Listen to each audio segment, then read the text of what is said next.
This is how Hamas executes its rivals in Gaza. 8 men forced to kneel in a public square and then bullets to the head. It is part of a crackdown by Hamas since the ceasefire agreed with Israel in October. The execution took place in the Sabra district of Gaza City, stronghold of the powerful and armed Dogmush family.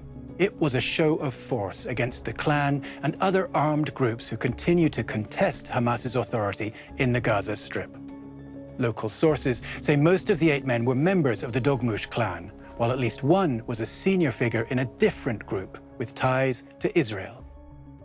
There are at least 7 factions and clans challenging Hamas's authority in Gaza, each holding sway over a small patch of territory. Hamas brands all of these groups as agents of Israel. But Gaza-born analyst Khalil Sayegh says the real issue is that Hamas cannot tolerate any rival to its rule. Hamas aspired into a total full control of the security matters in Gaza, just like before October 7th, 2023. To have members of clans or families that are armed and not willing to submit to Hamas's authority completely poses a threat to that project of Hamas for total monopoly over weapons. The groups are scattered across the territory.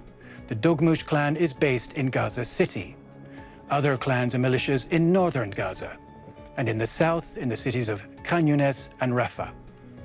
Under the ceasefire, Israeli forces have withdrawn to the east of the so-called Yellow Line. But who are these armed groups, and which of them are backed or even created by Israel? The Dogmush clan is one of the largest and best armed families in the Strip. They have regularly clashed with Hamas since the 1980s, and members of the family created a militia that pledged allegiance to al-Qaeda and the Islamic State group. Fighting broke out again this October when Hamas said the clan killed 2 of their men and sent 300 fighters in response. Dozens have died on both sides. Hamas accuses the clan of collaborating with Israel, but so far there is no evidence to support that claim. That is not the case for every faction. There are also militias who are supported, if not directly created, by Israel. The most visible of these is the Popular Forces operating in southern Gaza.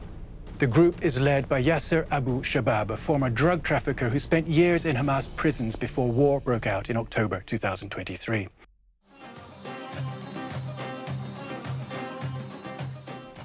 The Popular Forces control one of the Strip's key humanitarian corridors, the Kerem Shalom crossing. Multiple videos show members of the group operating openly within territory controlled by the Israeli army. The United Nations has accused them of looting aid trucks at the crossing. And Israeli security sources say the group has received weapons from Israel. Another major faction calls itself the Counter-Terrorism Strike Force. The group controls the village of Kizan and Najjar in the Khan Younis area. Formed in 2024 during the height of the Hamas-Israel war, it is led by Hussam al-Astal, a former officer in the Palestinian Authority's security forces. إحنا نطالب مساعدتنا اجتزاز حماس، مساعدتنا على قلع حماس، مساعدتنا على استئصال الورم الخبيث اللي اسمه حماس. Both Hamas and the Palestinian Authority have long accused al-Astal of collaborating with Israel, allegations dating back to the 1990s. Unlike most militias, his group is open about cooperating with Israeli forces. On October 3rd, Israeli forces intervened to assist al-Astal's men who were under attack by Hamas gunmen, killing 20 Hamas fighters in the process.